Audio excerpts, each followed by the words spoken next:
Assalamualaikum warahmatullahi wabarakatuh.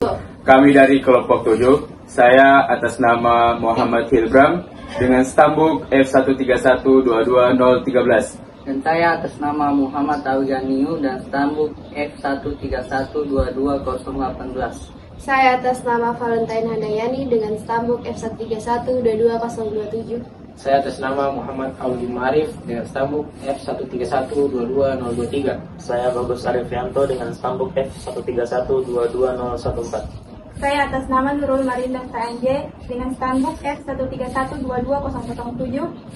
Saya Rizkita Nurul Pratiwi dengan stambuk F13122019. Dengan tema kerusakan lingkungan yang menyebabkan bencana. Pemerintah meresmikan PT IMIP seluas 2.000 hektar lokasi di Morowali, Sulawesi Tengah tahun 2013. Perusahaan investasi Cina menggandeng PT Bintang 8 Investama dan PT Sulawesi untuk mendirikan IMIP. Ketiganya melakukan pengembangan terhadap tambang nikel seluas 47.000 hektar di Morowali, Sulawesi Tengah yang menyebabkan kerusakan lingkungan sangat besar. Berselang 5 tahun ini sudah menguasai 50% produksi nikel di Indonesia. Untuk menampung proses produksinya, ini merencanakan pembangunan 10 PLTU dengan total kapasitas 2.000 MW dan 3 diantaranya telah beroperasi. Dari 3 PLTU tersebut tiap tahunnya telah membuang 1 juta ton limbah cairnya ke laut, menyebabkan kerusakan perairan Morowali yang berimbas pada menurunnya tangkapan nelayan. Dari imbas itu, yang dulunya nelayan hanya di pinggiran pantai laut udah mendapatkan hasil tangkapan. Sekarang dari imbas itu nelayan harus ke tengah laut. Itu pun susah untuk mendapatkan hasil tangkapan mereka. Hal tersebut dikarenakan air laut di sekitaran perusahaan panas sehingga banyak ikan menjauh dari tempat itu. Limbah cair itu juga menimbulkan kematian plankton, akumulasi dan daging ikan dan moluskan. Dari kasus yang saya jelaskan tadi, dari hasil pembuangan limbah cair dapat merusak lingkungan sekitar perusahaan yang mengakibatkan pencemaran air, dapat membuat ikan mati dan dampak lain-lain.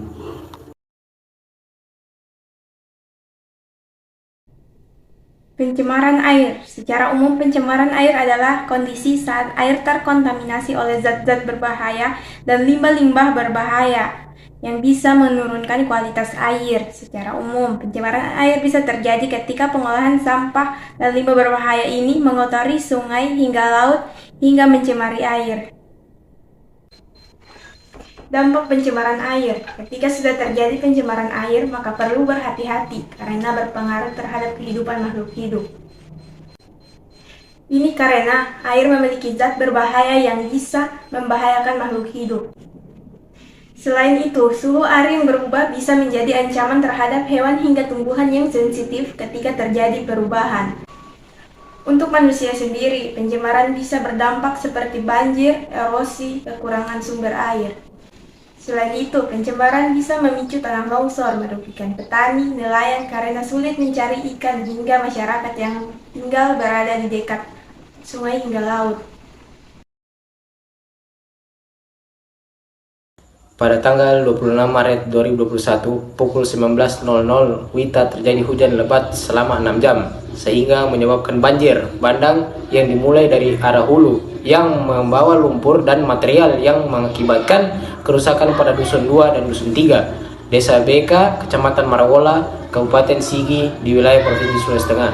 Berdasarkan info dari pemerintah setempat, Kepala Desa BK Muhammad Fitra SP menyampaikan hasil informasi pendataan kejadian bencana banjir menyebabkan kondisi kerusakan antara lain: 1. Untuk Desa BK pada Dusun 2 dan Dusun 3 terdapat 255 rumah yang terdapat bencana banjir yang terendam air dan digenangi lumpur. Berdasarkan data setempat, 2 unit rumah kategori rusak berat, 70 unit rumah berdasarkan kategori rusak sedang, 183 unit rumah di kategori rusak ringan.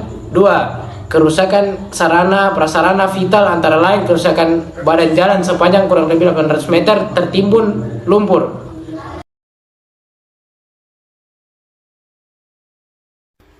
Terumbu karang di perairan Raja Ampat rusak akibat perlintasan kapal. Kepulauan Raja Ampat yang terletak pada Papua Barat ini menjadi salah satu destinasi pariwisata di Indonesia. Yang menarik dari tempat ini adalah keindahan bawah lautnya yang menyimpan berbagai macam terumbu karang beserta biota lautnya. Tidak heran hal ini membuat Grand Pitch mengadakan kampanye untuk menjaga keindahan Raja Ampat pada tahun 2018.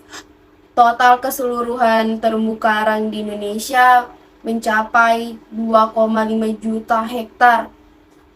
Namun sekitaran 35,15% terumbu karang di Indonesia banyak yang rusak. Untuk kerusakan terumbu karang di Raja Ampat diakibatkan oleh kapal-kapal yang membuang jangkar sembarangan di bawah laut. Pada tahun 2017 lalu, kapal pesiar Caledonia Sky yang sedang melakukan perjalanan wisata menuju Bitung, Sulawesi, kandas di perairan Raja Ampat. Kapal yang dinahkodai Kapten Kate Michelle Taylor ini dipengaruhi dengan kecepatan 90,5 knot, lalu kandas dan merusak 8 genus karang sampai berkeping-keping.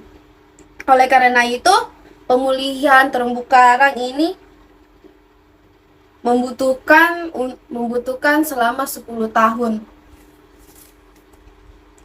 Dengan kejadian tersebut, pemerintah meminta ganti rugi kepada pihak Nobel Caledonia sebesar 6 triliun.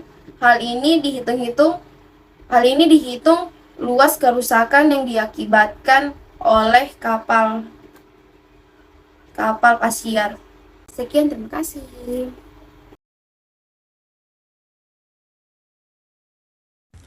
Adapun kerusakan lingkungan hidup yang menimbulkan bencana lainnya ialah penggunaan bahan bakar fosil. Penggunaan bahan bakar fosil ini melepaskan karbon dioksida yang memerangkap panas di atmosfer dan menjadikannya kontributor utama pemanasan global serta perubahan iklim. Penggunaan bahan bakar fosil yang marak sejak revolusi industri diperkirakan menaikkan sekitar 48% konsentrasi karbon dioksida atau CO2 di atmosfer. Karbon dioksida memiliki kemampuan memerangkap panas matahari paling kecil dibanding gas rumah kaca lainnya.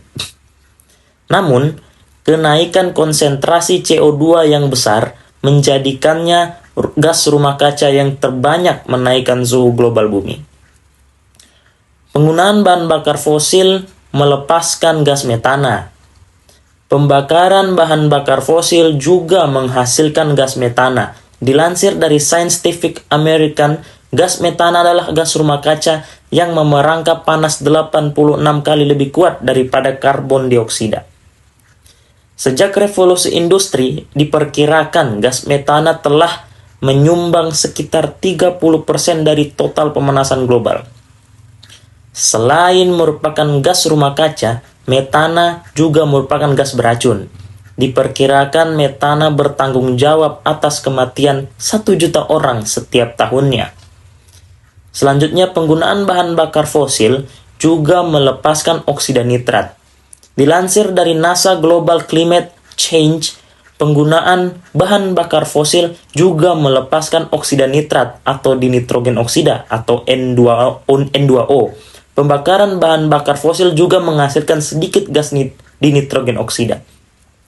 Namun, dinitrogen oksida adalah gas rumah kaca yang 300 kali lebih kuat memerangkap panas dibanding karbon dioksida.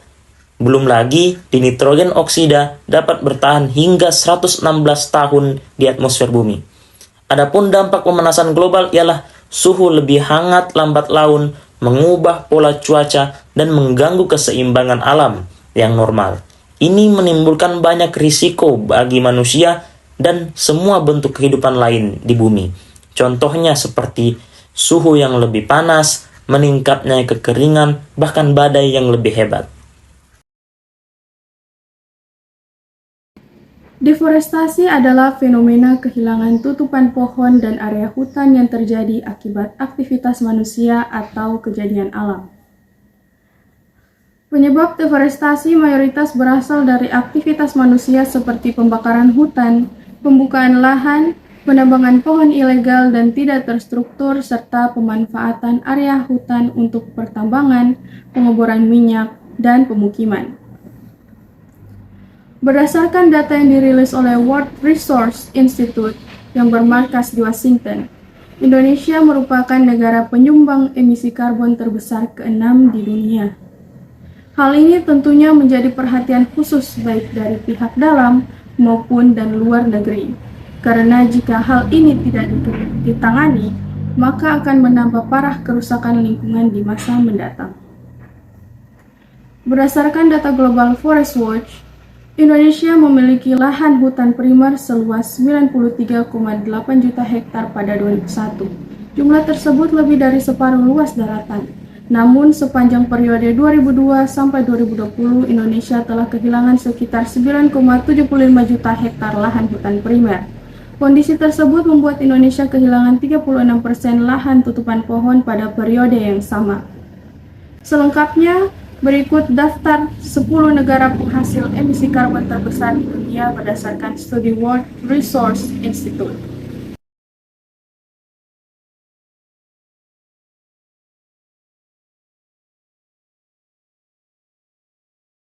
Berdasarkan data tersebut, sejatinya Indonesia memang bukanlah negara penghasil emisi gas karbon dioksida terbesar di dunia. Akan tetapi, hal ini patut untuk diperhatikan berbagai pihak karena jika hal ini dibiarkan berangsur-angsur, maka jangan salahkan jika anak cucu kita kelak tak bisa hidup dengan normal karena sulitnya mendapatkan udara yang bersih. Pemerintah serta pihak-pihak terkait dan juga masyarakat Indonesia harus peduli akan hal ini. Dengan begitu, maka solusi akan ditemukan untuk mengurangi dampak dari kerusakan lingkungan akibat emisi gas rumah kaca. Sekian video hasil diskusi kami. Semoga video ini dapat bermanfaat bagi teman-teman sekalian. Thank you for watching. Assalamualaikum warahmatullahi wabarakatuh.